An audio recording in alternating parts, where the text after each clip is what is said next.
I have got a project coming here that's going on the bench in 3 days. This thing isn't finished. So what I'm going to do, instead of babbling on like I normally do and firing up the scooter at the end of the video, I want to get this thing done. We're just going to start it up straight away.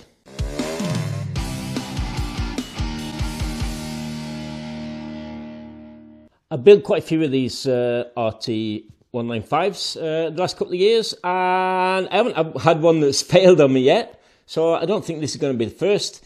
That little slight anticipation of what's wrong, is always going to be there. But I'm pretty sure this is going to start pretty quickly because I took off the plug. I've kicked it over a couple of times to fill the petrol. And I reckon it's just a couple of stabs and this thing is going to start. I'm so optimistic. You might be able to see there on my footboard, I have got the strobe ready so they can strobe the timing and I can start bolting this together. The only thing that I'm worried about, to be honest, is the odd electrical gremlin. And we'll see if the lights work and stuff like that. With no further ado, fuel on, fuel tap on, choke on.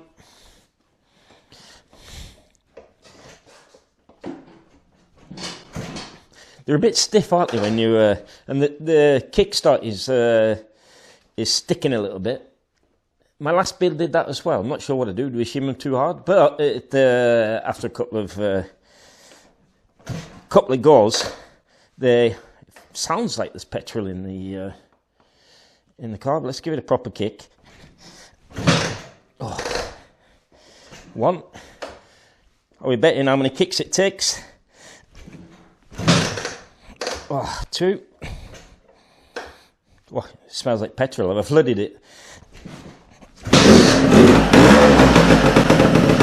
Oh, ho, ho, ho.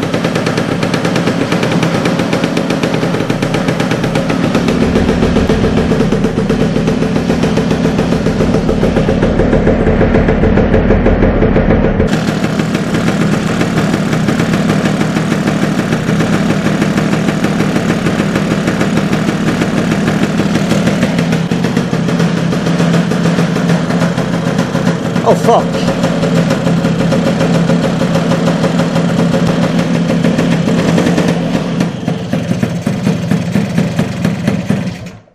Oh, I'm glad it stopped because my cutout switch, I forgot to take the choke off. My cutout switch isn't working, so that's the first gremlin I'm going to have to sort out. It's a bit smoky. Open the door, lad. Right, so this is where the waffling starts. I should have probably had it open, but I wasn't expecting. Timing was pretty good. I have to.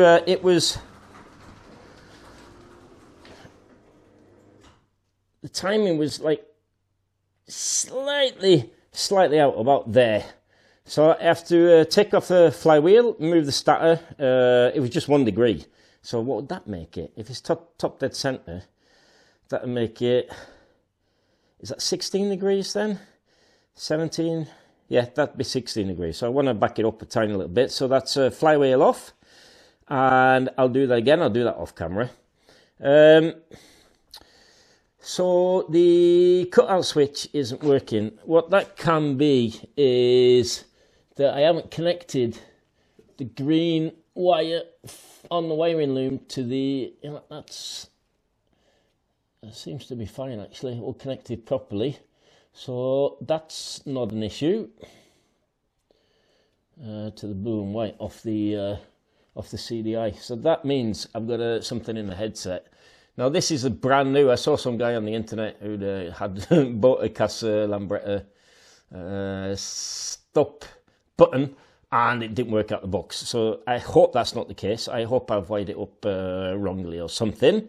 As you can see, I have got the long range fuel tank. Oh, I was messing about so much with this. I fit the toolbox. I used ages to fit the toolbox, Robert. You've probably seen that short that I sent out.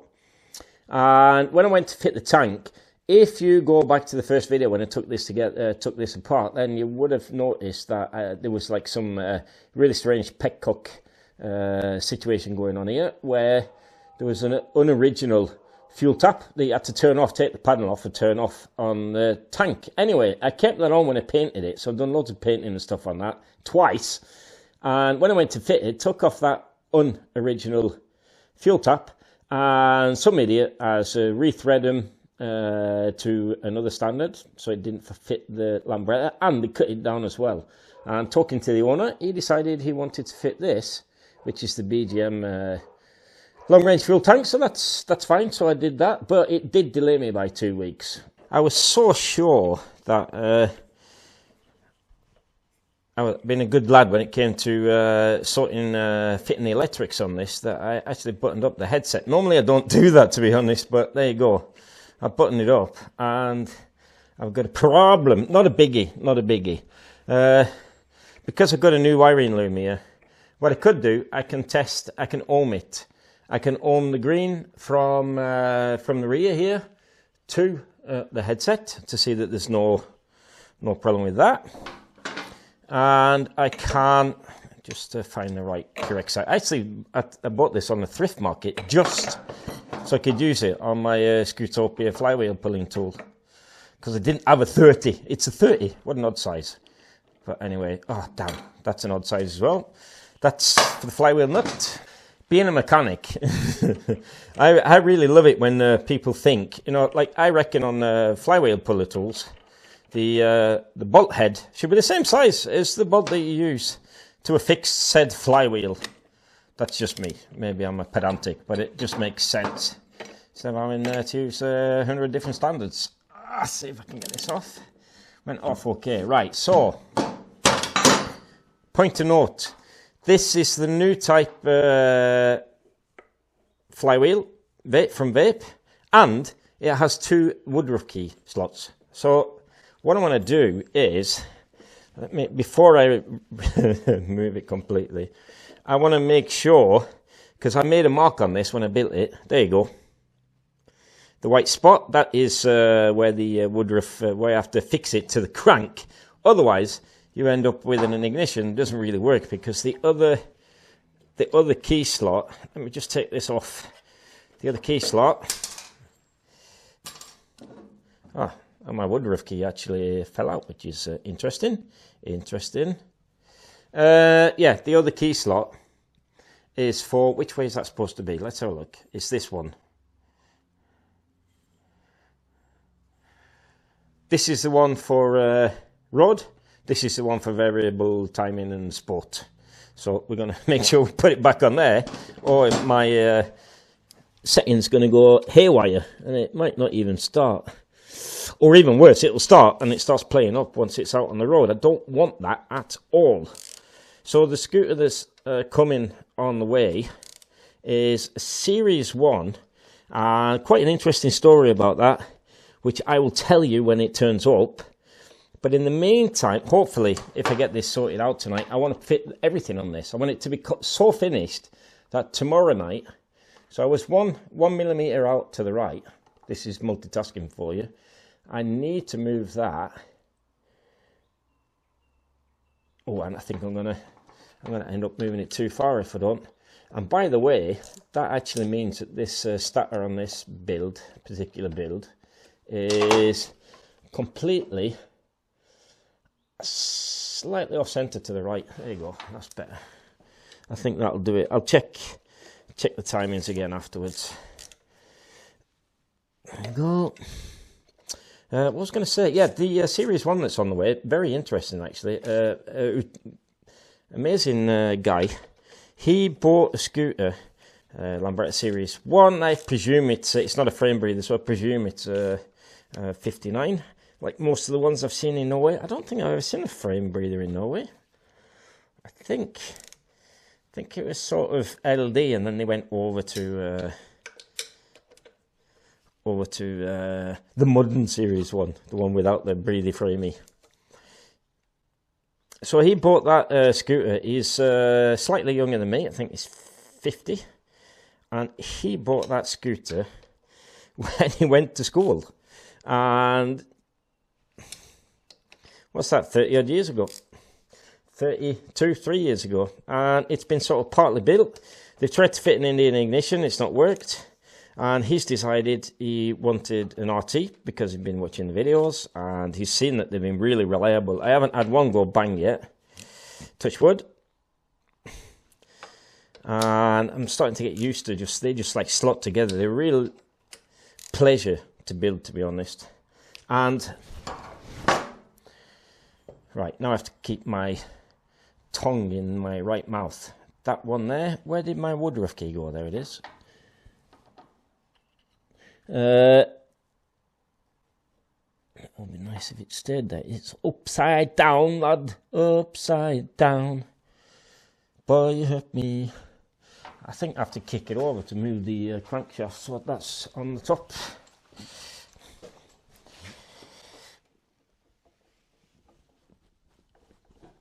Oh, did that move any?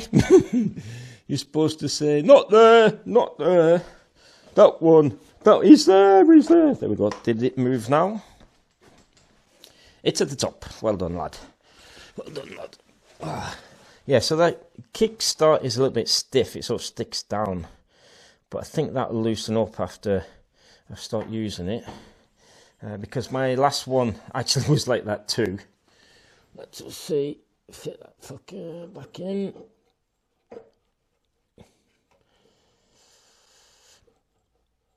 My failing eyesight means I can't bloody see. Oh, I just pushed the woodruff key up.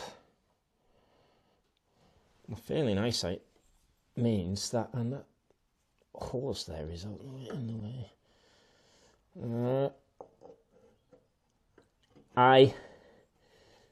And I suppose you don't either.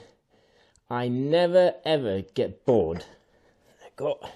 Never ever get bored of hearing an engine fire up to life the first time after it's been rebuilt.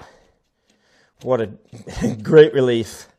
There's all sorts of stuff that could go wrong, but not really. Is there so many things that could go wrong? Yes. The kickstart plunger can catch on first gear if you're a bit unlucky.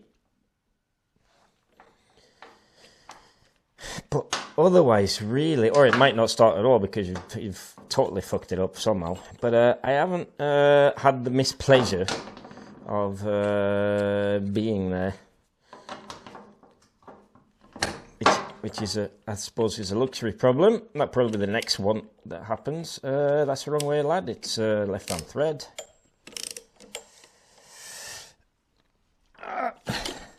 So what I'll do is I'll torque it up, drop it down, check the timing again, and we can start building this together. But I can't be asked messing around with the.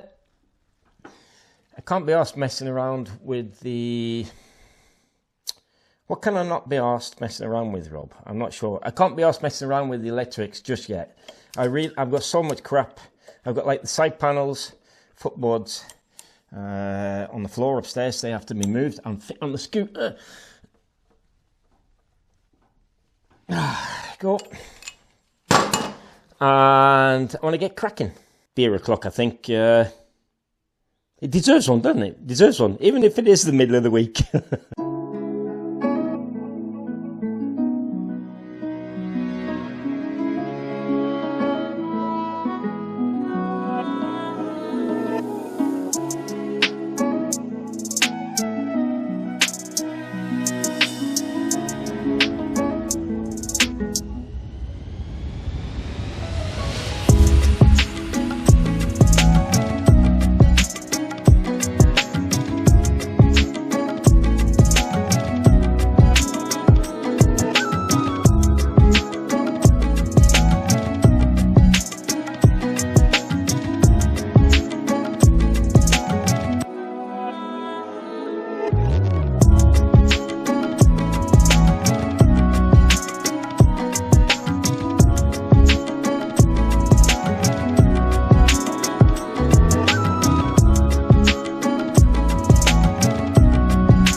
That's nice to know, the brakes work. Right, so that's a lot of niggles sorted out. Not a lot of niggles, a lot of the cosmetics are sorted. So what I need to do now is get it off the bench here. It's a bit tight in the garage at the moment. Oh shit, that wouldn't be fun. I'm going to move the bench a little bit, give me a little bit of room. It's just, I need to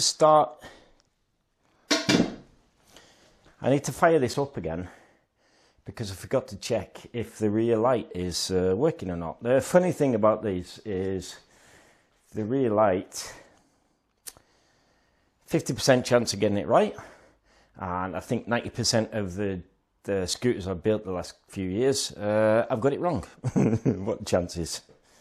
50%, Rob.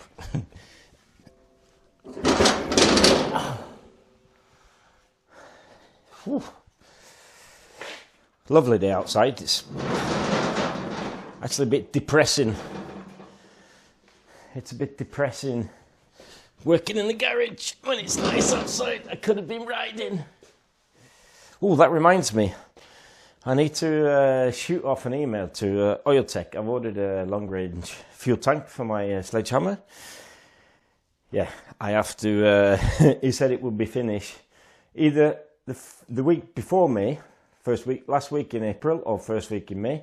We're now on the second week in May. Go figure.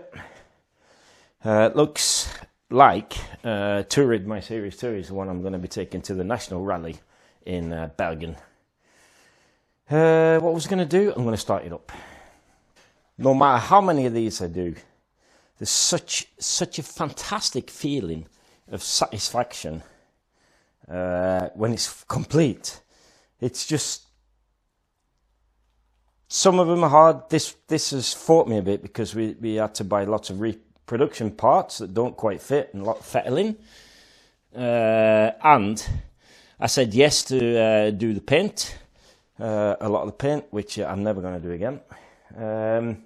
But the end result is pretty nice, I think. What was I going to do? Yeah, I was going to start this thing up. Wouldn't it be nice if the brake light worked? So the thing is now, when I start it up, either the brake light is on all the time, or not at all. We'll see.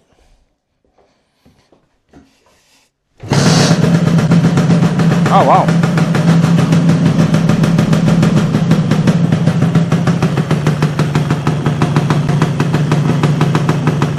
Hey!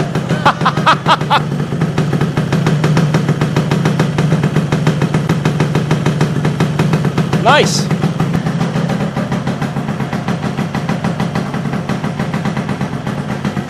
What a lovely sounding machine. This is with the BTM Sport exhaust. Gives a nice deep tone, and it's not too. Doesn't sound too aggressive. Sounds lovely.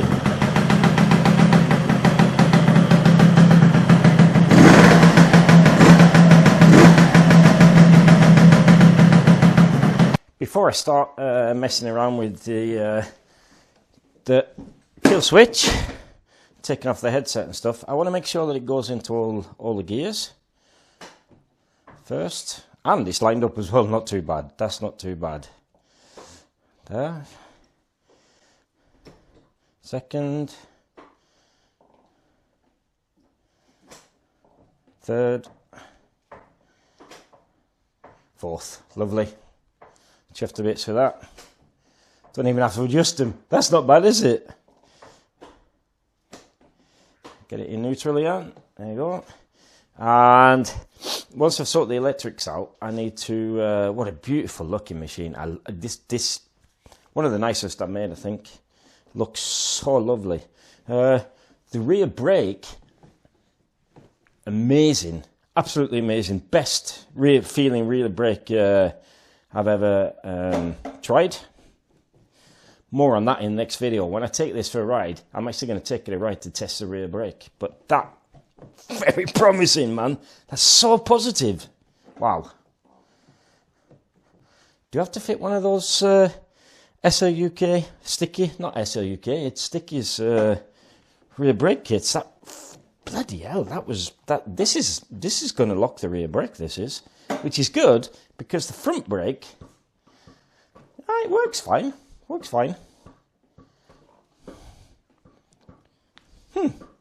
bad actually. That's a result, a bit of luck. You have to have a bit of luck now and then, don't you? Oh, what a lovely machine. Oh. Right, taking my headset top off. And nicely done. I think it's either been popped out the green, obviously. I think it's either been popped out when I put the headset on, or I'm not sure. But this is super easy fix.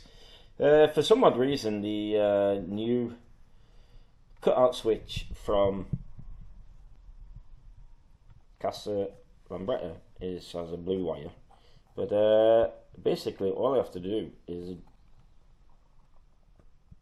pop that in there, and it's so hard. I don't think it's been popped out. Have I simply forgotten it? Could be the case. While I'm in here, I've got two extra wires because this switch is made for a battery type scooter, because this originally had a battery.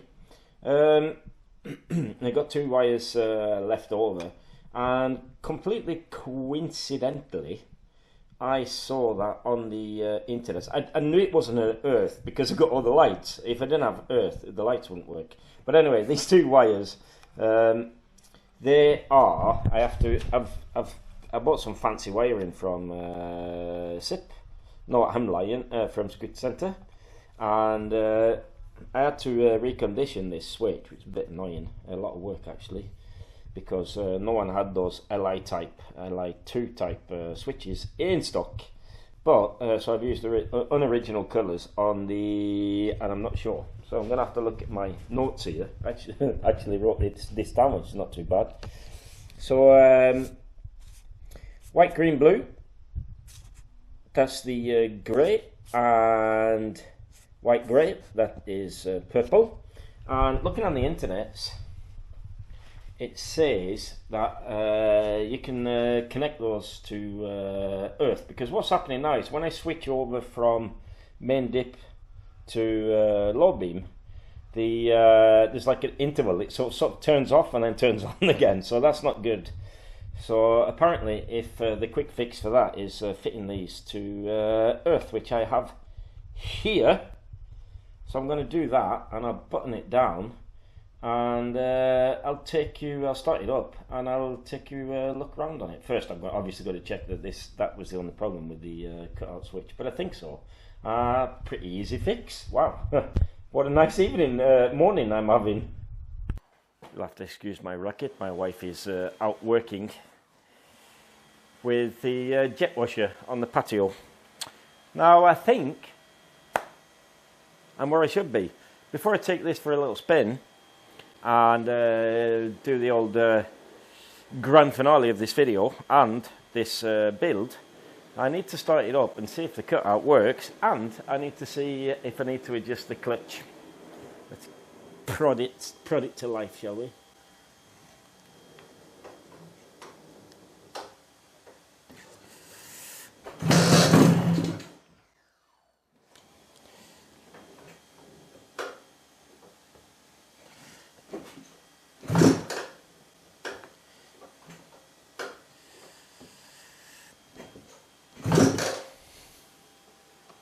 Ugh, what's happening?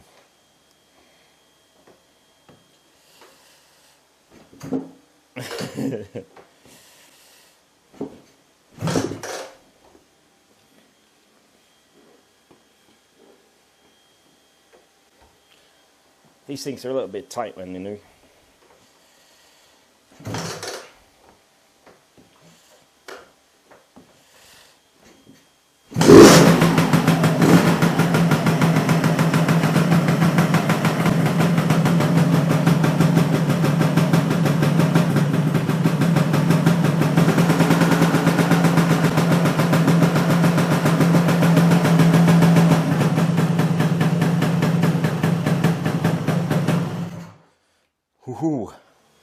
Job 1 done.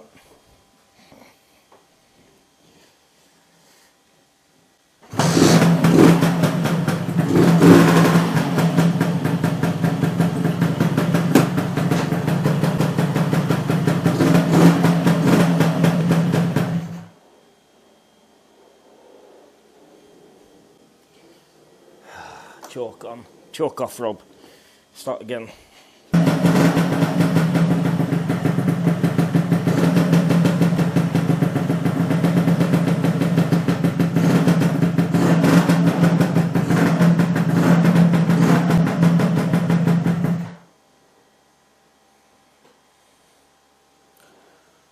Choke cable needs tightening a little bit.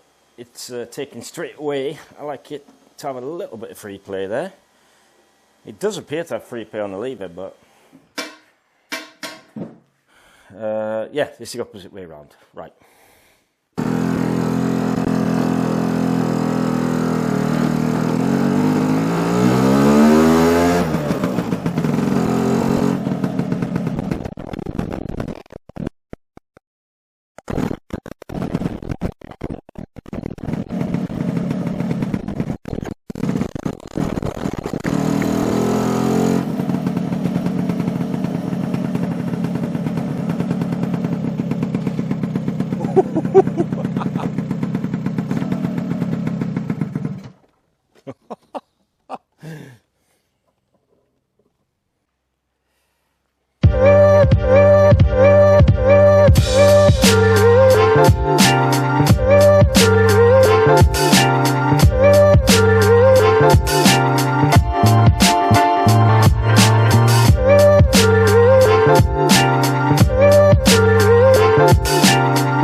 So what do you think? It rides lovely, as to be expected, and I think personally it looks lovely too. I really like this colour. It's really nice. It's really hard to pick up on the camera, but this is a very light grey, not a white, and out in the sun here it looks absolutely fabulous. Now I really hope that the owner uses this and appreciates the work that I put into it. Probably one of my favourites. This is going to be hard to deliver back to the owner. I think I wouldn't mind having this myself, to be honest. And this would make a fantastic tourer with a lovely RT 195 engine with the stroke crank, the 60 by 110 crankshaft, and it has the BGM curly clubman on there, which gives for some really nice torque. The brakes work actually surprisingly well. Front brake, as to be expected, but it works. Rear brake, fantastic, really nice. So I hope you enjoyed this little series of me restoring this scooter. More to come, as I said. On in a couple of days, I get a Series 1 that needs a rebuild. And don't forget, if you like this kind of stuff, please do the old subscribe. Give me a thumbs up. And if you want to support the channel properly, then you can always become a member. And I will love you and leave you and see you all in the next one. Ta-ra.